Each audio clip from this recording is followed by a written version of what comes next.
Hello student, थोड़ा ध्यान से देखो। आज की इस वीडियो में हम आपको फॉर्मेट मेनू के अंदर यहाँ पे कॉलम ऑप्शन को पढ़ाएंगे। पिछली वीडियो में मैंने रो ऑप्शंस को पढ़ाया था। स्टूडेंट से वीडियो वॉच नहीं किए हो तो प्लीज़ चैनल पे जाके इस वीडियो को वॉच कर लीजिए। कॉलम के बारे में सुनो। कॉलम की जो विड्थ होती है बाय डिफ़ॉल्ट 0.89 होती है। ध्यान से देखो, 0.89 इंच दिखा रहा है। कॉलम की विड्थ का क्या मतलब?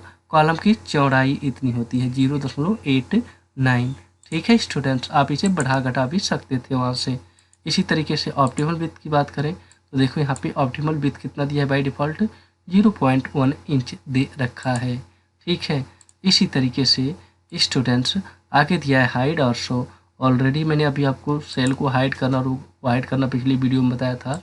सो मैं अभी इस तरीके से इन सारी कॉलम्स को सेलेक्ट कर लेता हूँ।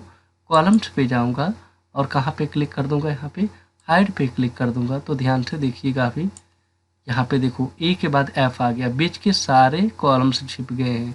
ए बी एफ जी एच दे रखा है, इसका मतलब बीच में जितने भी कॉलम्स हैं वो हाइड है। दोबारा ओपन करना है तो फॉर्मेट में जाके कॉलम में जाके इसे शो पे क्लिक कर दो, आ जाएगा।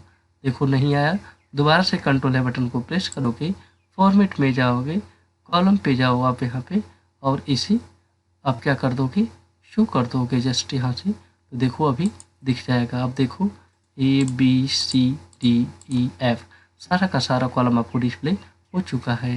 सो आई होप स्टूडेंट्स आप लोगों को कॉलम ऑप्शन अच्छे तरीके से समझ में आया होगा, जो फॉर्मेट मेनू में यहाँ पे ऑप्शन दे रखा है। वीडियो अच्छी लगी है तो प्लीज़ चैनल को सब्सक्राइब कर दीजिएगा, साथ में बेल आइकन को हिट कर दीजिएगा, जिससे कि आपको लेटेस्ट वीडियो का अपडेट प्राप्त हो सके। Okay student, computer speed channel की वीडियोज़ को देखने के लिए आपका बहुत बहुत धन्यवाद। मिलते हैं नेक्स्ट वीडियो में। Thank you for watching this video.